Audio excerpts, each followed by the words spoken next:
उड़ गई तुम? ये लो नींबू पानी और जल्दी से तैयार होकर नीचे आ जाओ। मम्मी तुम्हारा बहुत देर से वेट कर रही हैं। क्या? इतनी जल्दी? अभी तो सिर्फ 9 ही बजे हैं। मेरा हैंगओवर 11 बजे से पहले नहीं उतरेगा। और ये नींबू पानी नहीं, एक बढ़िया सी कॉफी मंगवा दो मेरे लिए। और ये सब क्या है कविता? ये तुम्हारा ससुराल है।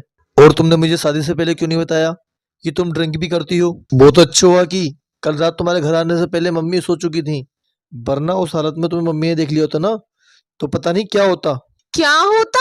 तुम्हारी मम्मी भी तो किटी पार्टी करती है ना, तो वहां भी तो। किट्टी पार्टी होती है पर ये सब नहीं होता हमारे घर में। लेडीज तो क्या, हमारे घर में जेंट्स भी ड्रिंक नहीं करते, समझी तुम? और आगे से किसी भी तरह के नशे के बारे में सोचना भी मत तुम। इतना कहकर कविता का पति आलोक वहां से चला गया और कविता बिस्तर पर पड़ी बस यही सोच रही थी। ओ गॉड, इतने बड़े लोग और कोई ड्रिंक नहीं करता।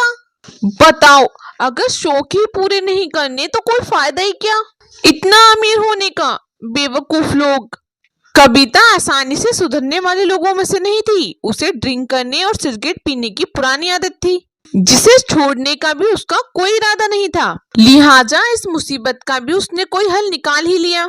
लेकिन बहू, तुम्हें ये नाइट जॉब करने की जरूरत ही क्या है?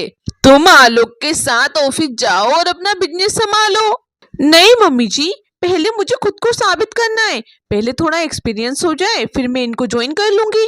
प्लीज मम्मी जी, मान जाइए ना। कविता की सास ने कविता की बात मान ली और फिर कविता जॉब के बहाने पूरी रात घर से बाहर रहने लगी। वो पूरी रात अपने दोस्तों के साथ पार्टी करती और दिन में वो पूरा दिन अपने घर में सोती रहती। उसकी सास को भी यही लगता कि नाइट शिफ्ट करने की वजह से वो थकी हुई है और इसलिए सो रही है। इसीलिए उन्होंने कभी कविता को नहीं टोका। लेकिन फिर एक दिन